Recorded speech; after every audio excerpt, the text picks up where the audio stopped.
এখানে আমাদের যে কোশ্চেনটা আছে সেটা হচ্ছে একটা পারমুটেশন দেয়া আছে, তাহলে এখানে বলতে বলেছে যে এদের মধ্যে কোনটা ট্রু হবে।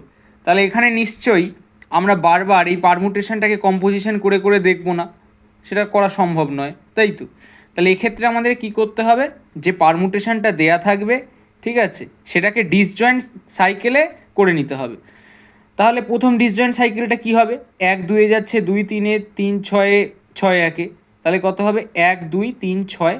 আর একটা ট্রান্সপোজিশন কি হবে, সেটা হচ্ছে 4 5-এ, 5 4-এ, তাহলে 4 5।